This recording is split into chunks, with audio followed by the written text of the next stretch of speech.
अस्सलाम वालेकुम दोस्तों, आदाब। मेरा नाम दुर्गा है। आप लोगों का मेरे यूट्यूब चैनल किटी कुड़ी में स्वागत है। तो आज की रिएक्शन वीडियो होने वाली है कुरान 1 क्लास का लास्ट फाइनल पार्ट है। तो देखते इसमें क्या बताते। तो चले वीडियो स्टार्ट करते हैं। लेकिन उससे पहले आप लोग मेरे चैनल पे न्यू है तो आप लोग मेरे चैनल को सब्सक्राइब, लाइक, शेयर करना मत भूलना। बेल आइकन पे क्लिक कर देना जिससे आने वाली सारी वीडियो की नोटिफिकेशन आपको सबसे पहले मिल सके। तो चले वीडियो स्टार्ट करते हैं। मूसा अलैहिस्सलाम के अंदर रिजेम्बलेंस पाई जाती है जो हज़रत ईसा और मूसा में नहीं पाई जाती। लिहाजा ये जो प्रोफेसी है ड्यूट्रोनोमी की चैप्टर नंबर 18 वर्स नंबर 18 किताबुल इस्तिस्ना चैप्टर, ये मिन्नुआन हमारे महबूब सल्लल्लाहु अलैहि वसल्लम के बारे में पूरी होती है और किसी शख्स के बारे में नहीं। अब इसमें भी घंटों बोला जा सकता है लेकिन स्किप करता हूँ मैं इसे। इल्मी पॉइंट नंबर 7, कुरान हकीम की ज़ुबान अरबी है जो आज तक उसी तरीके से जिंदा है जो नबी इस्लाम के मुबारक ज़माने में थी। सर आज से 100 साल पहले की अगर आप शेक्सपियर की अंग्रेज़ी पढ़ें ना तो आपको कई अल्फाज नहीं आएंगे। शेक्सपियर की अंग्रेज़ी तो छोड़ दें, आप फ़ज़ाइल अमाल आज से 50-60 साल पहले जो लिखी गई है उसमें कई उर्दू के अल्फाज हैं जो आज मुस्तअमल ही नहीं है। सही में हर 50-60 साल के बाद किताब तब्दील हो जाती है। इस हवाले से समझने के एतबार से कि उसकी जो लैंग्वेज है ना वो चेंज हो जाती है, इवॉल्व हो रही होती है। लेकिन अरबी ऐसी इवॉल्व हुई है कि कुरान हकीम की बरकत से अल्लाह ने इसे चेंज नहीं होने दिया। आज भी वही अरबी बोली जा रही है हिजाज के अंदर और पूरे एरिया के अंदर। अरबी जुबान को फ्रीज कर दिया है कुरान हकीम ने। सही में और कुरान हकीम में सूरह यूसुफ के स्टार्ट में भी आया, इन्ना जअलनाहु कुरआनन अरबिय्यन लअल्लकुम ताक़िलून। हमने कुरान अरबी में नाजिल किया है ताकि तुम इसको समझ सको, तुम्हारी अपनी ज़ुबान में नाजिल किया है।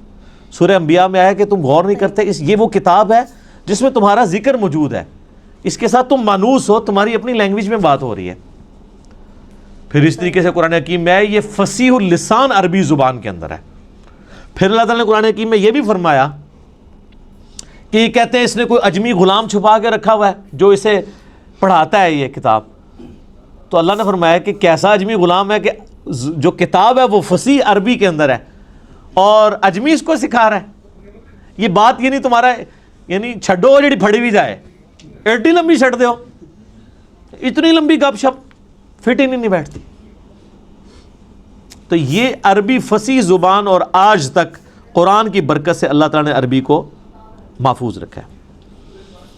इल्मी पॉइंट नंबर 8, कुरान हकीम का जो डायलेक्ट है, लहजा है, वो अरब के बादिया नशीन जो पेंडू लोग, सही में गाँव के रहने वाले, रेगिस्तानों के रहने वाले, आराबी जिन्हें कहा जाता है, बद्दू लोग, उनके डायलेक्ट में ये कुरान नाजिल हुआ है। यानी जिस तरह आप आज भी देख लें, एक है शहरी पंजाबी अजीब पुट्ठी सीधी और एक ठेठ गांव के लोगों की पंजाबी है। उसके डायलेक्ट में और शहरी पंजाबी के डायलेक्ट में कितना फर्क है। और एक है लखनऊ के लोगों की, यूपी के लोगों की उर्दू और एक है हम पंजाबियों की उर्दू, डायलेक्ट में फर्क है। सही में हम उर्दू ज़ुबान को सीख तो ज़रूर सकते हैं, उस डायलेक्ट को भी सीख सकते हैं, लेकिन फिर भी कहीं ना कहीं पकड़े जाते हैं कि पंजाबी है। मैंने तो अपने आप काफ़ी ओवरकम इस एतबार से किया है कि अल्फाज की अदायगी ठीक हो, लेकिन बाज़ औक़ात अपने लहजे से पता चल जाता है कि ये उर्दू बोलने वाला पठान है, पंजाबी है, बलोची है, सिंधी है। तो इस एतबार से जो डायलेक्ट है ना कुरान का, वो है अरब के बादिया नशीन लोगों की अरबिक का। और वो आज भी आप अरब में चले जाएं ना, वो उसी तरीके से वही अरबी बोलते हैं। वैसे आप अपने इलाकों में भी देखें, आप लाहौर में चले जाएं तो और तरह की पंजाबी है, फैसलाबाद वालों की अपनी पंजाबी है। और अगर आप सियालकोट में चले जाएं, सियालकोट वाले जब उर्दू भी बोल रहे होते हैं हमें पता चल जाता है ये सियालकोट का बंदा है, क्योंकि वो उसको अपने उसी स्टाइल में बोल रहे होते सही हैं। में इसी तरीके से जो हिंद को यानी ये सता मुर्तफ़ा पोठोहार के रहने वाले, हम भी पोठोहारी हैं जेलम के लोग, यहाँ की हम तो खैर उतने पोठोहारी नहीं, आप ज़रा पिंडी चले जाए ना, उनकी ज़रा आप पंजाबी सुने। हम तो कहते हैं ना इधर आओ, वो कहते हैं इधर आओ। अब लफ्ज़ वही है लेकिन ज़रा डिफरेंट फॉर्म में। ये डायलेक्ट कहलाते हैं। ایک ہی لفظ دوسری فارم میں جب بولا جاتا ہے لفظ وہی ہے. اب ادھر آؤ اور ادھر آؤ میں بڑا فرق ہے, لیکن لفظ ایک ہی ہے, ڈائلیکٹ کا فرق ہو گیا. ٹھیک ہے, ایک تو نہیں کہ الفاظ ہی ڈفرنٹ ہے, جس طرح ہم دے کہ نو یعنی وہ فلاں چیز لے کر آؤ, اب تو کہتے ہیں لے آؤ, وہ پنڈی کے لوگ کہتے ہیں کہ نو, وہ ذرا آپ سمجھ لیں ہند کو کے ساتھ مکس ہوئی ہوئی پنجابی ہے. لیکن عربی اللہ تعالیٰ نے ایسی محفوظ کی ہے کہ اللہ کے فضل سے, حالانکہ دوسرے عرب ملکوں میں عجیب و غریب عربی بھی بولی جا رہی ہے, عربی میں گاف کوئی نہیں ہے, لیکن آپ مصر والوں کی عربی سنیں وہ گاف بھی بولتے ہیں. ہاں جی, تو وہ بلکہ وہ طارق جمیل صاحب نے یہ خود سنایا, وہ کہتے ہیں مصر کی ایک جماعت آئی ہوئی تھی, یہ اوریجنل انہوں نے واقعہ سنایا, کہتے ہیں مصر سے ایک تبلیغی جماعت آئی ہوئی تھی, تو کسی گاؤں میں پنجاب کے ٹھہری, تو وہ ان کو نماز کے لیے آگے کیا, تو وہ نماز کے بعد دعا کروانے لگے نا, تو اس نے دعا کی اللہم انی اسألک الگنہ, اللہم انی اسألک, میں تجھ سے گنا مانگتا ہوں. اچھا وہ جنہ کو گنا پڑھتے ہیں, لفظ ہے جیم, تو وہ اس کو گاف پڑھتے ہیں. جیسے کئی لفظ گاف ہیں عربی میں جیم پڑھے جاتے ہیں. یہ شیخ عبد القادر جو جیلانی ہے, ان کا نام ہے شیخ عبد القادر گیلانی. جب یہ عربی میں گیا نا, تو عربی میں تو گاف نہیں ہوتی تھی, تو ان کو جیلانی کہنا شروع کر دیا, گاف کو جیم بنا. جیسے کراچی ہے, تو کراچی اب چھ تو ہوتی نہیں عربی میں, کراچی اگر کوئی وہ عربی بولے گا تو وہ کراچی تو نہیں بولے گا. پاکستان کو وہ پاکستان بولتے ہیں, کیونکہ پانی پے ہوتی نہیں ہے, تو وہ بے بولتے ہیں اس کی جگہ. تو طارق جمیل صاحب کہنے لگے کہ وہ بار بار دعا کر رہے تھے اللہم انی اسألک الگنہ, وہ کہہ رہے تھے وہ جنہ کو گنا پڑھ رہے تھے, تو وہ جناب وہ گاؤں کے لوگ اتنے سارے گنے لا کے انہوں نے اگلی نماز میں وہاں رکھ دیے. انہوں نے کہا جی گنے پہ مانگنے نے, ظاہر ہے اس سے آپ ہمارے لوگوں کی بھی جہالت دیکھ لیں کہ ان کو بھی عربی کوئی نہیں آتی نا, ورنہ وہ اللہم انی اسألک یہ ان کو سمجھ آ رہی ہوتی, ان کو بس یہی سمجھ آیا گنا گنا وہ کہہ رہے ہیں, شاید گنا شوق سے کھاتے ہیں, تو وہ جنہ کو گنا پڑھ رہے تھے. تو اس طرح کا یعنی جو عربک میں ڈیفارمیشن ہے نا, وہ مصر کی عربی میں اور اس طرح کی آئی ہے کہ اس میں الفاظ اس طرح آ گئے ہیں. لیکن جو پیورلی عرب کے لوگ ہیں وہ آج بھی وہی عربی بولتے ہیں جو عربی ہے, اس کے اندر وہ کوئی بھی اس طریقے سے تبدیلی نہیں آئی ہوئی ہے. جس قسم کی تبدیلی جو ہے وہ ہمیں ان لوگوں کے اندر نظر آتی ہے. تو یہ اللہ تعالیٰ نے قرآن حکیم کو محفوظ کیا ہے عربی کی برکت سے. اللہ تعالیٰ نے عربی کو محفوظ کیا ہے قرآن کی برکت سے. عربی اللہ کی زبان ہے نا جی, تو اس پہ بھی اب کافی کچھ بولا جا سکتا ہے. علمی پوائنٹ نمبر 9 وہ ہے میرے بھائیوں, قرآن حکیم جو ہمارا عیسوی کیلنڈر اس وقت چل رہا ہے نا دنیا میں, جس کے مطابق آج 20 اکتوبر 2019 ہے, اس کیلنڈر کے مطابق 610 عیسوی 610 AD اینو ڈومینی, یہ آفٹر ڈیتھ آف عیسیٰ نہیں ہے, یہ اینو ڈومینی ہے, ایئر آف دا لارڈ. حضرت عیسیٰ کی پیدائش کے سال کو یعنی ڈکلیئر کیا گیا تھا 1 عیسوی, ان کی ڈیتھ کو نہیں. یہ AD سے مراد ڈیتھ نہیں ہے, یہ لیٹن لینگویج کا لفظ ہے, اینو ڈومینی کا مخفف ہے. اس پہ میرا یوٹیوب پہ کلپ بھی ہے, عیسوی کیلنڈر ورسز ہجری کیلنڈر. یہ دونوں اللہ کے کیلنڈر ہیں, وہ سورج کے اعتبار سے چلتا ہے, دوسرا چاند کے اعتبار سے. لیونر اور سولر دونوں ہی اللہ کے ہیں.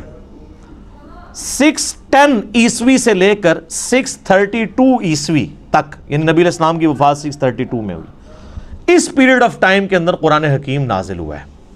آلموسٹ یہ 22 سال بنتے ہیں عیسوی اعتبار سے, اور آلموسٹ 23 سال بنتے ہیں تقریباً ہجری اعتبار سے. چونکہ لیونر ایئر آپ کو پتا ہے نا, ہر سال 10 کا فرق پڑ جاتا ہے. یہ تو تقریباً 365 دنوں کا سال ہوتا ہے, اور جو دوسرے والا سال ہے وہ 355 دنوں کا. تو 10 سال کا فرق پڑتا رہے 20 سال تک, تو 200 دن کا فرق پڑ گیا نا, آلموسٹ پونے سال کا فرق پڑ جاتا ہے. تو وہ فرق نظر آتا ہے. تو اس دوران یہ قرآن حکیم نازل ہوا ہے, آلموسٹ 22 سال عیسوی اعتبار سے, اور آلموسٹ 23 سال جو ہے وہ ہجری اعتبار سے. اور علمی پوائنٹ نمبر 10 آج کا آخری, کیونکہ ٹائم بالکل قریب ہو چکا ہے, قرآن حکیم حجاز میں نازل ہوا ہے, نجد میں نازل نہیں ہوا. नबी अलैहिस्सलाम का पूरा जो ट्रैवलिंग का हिस्सा है वो सारा हिजाज का है। मक्का भी हिजाज में है, मदीना भी हिजाज में, इवन आप तबूक तक चले गए अरब के एंड पे, आप यानी वो तिहामा की जो पहाड़ियां हैं उनकी इस साइड पे हिजाज है और वो दूसरी साइड नजद कहलाती है ना, तो हिजाज के अंदर कुरान नाजिल हुआ है, कुरान नजद में नाजिल नहीं हुआ। यानी वो टाइम एंड स्पेस की बात कर रहा हूं, टाइम इसका 610 ईस्वी से 632 ईस्वी है और स्पेस इसके नाजिल होने की कौन सी है, हिजाज। पूरे का पूरा कुरान जो है वो हिजाज के अंदर नाजिल हुआ है और किसी मुल्क के अंदर नाजिल नहीं हुआ। यानी अरब की सरजमीन में नाजिल हुआ और अरब की सरजमीन में भी नाजिल हुआ है। नबी सल्लल्लाहु अलैहि वसल्लम कुछ अरसा मक्का रहे, 2/3 कुरान वहाँ पे नाजिल हुआ, फिर मदीना शरीफ में, फिर बरज़खी कुरान भी है मक्के से मदीने हिजरत के दौरान, फिर मदीने से तबूक जाते हैं वहाँ पे भी है। और ये आगे इंशाल्लाह अगले जो इल्मी पॉइंट्स आएंगे उनमें मैं डिस्कस करूँगा कि किसी सूरत का मक्की या मदनी होने का ये मतलब नहीं कि 100% ही वो मक्की और मदनी है। बाज़ औक़ात कई आयात हैं जो मक्की हैं और मदनी सूरतों में हैं, कुछ मदनी आयात हैं जो मक्की सूरतों में। ओवरऑल ज़्यादा पीरियड जिस सूरत का होता है उस एतबार से उसे मक्की मदनी कहते हैं, और बाज़ पूरी भी मक्की और मदनी है।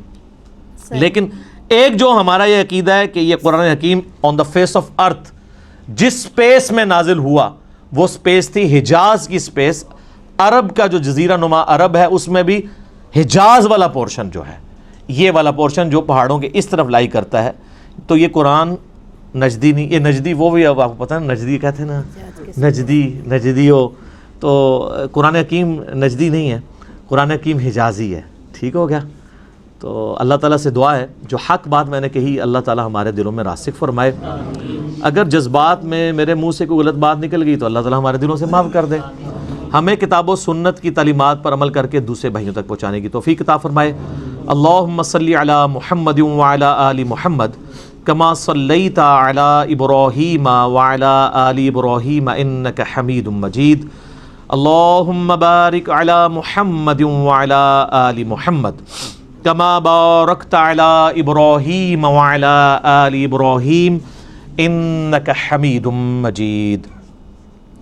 सुब्हानक अल्लाहुम्मा व बिहम्दिक अशहदु अल्ला इलाहा इल्ला अंत अस्तगफिरुका व अतूबु इलैक व मा अलैना इल्लल बलागुल मुबीन।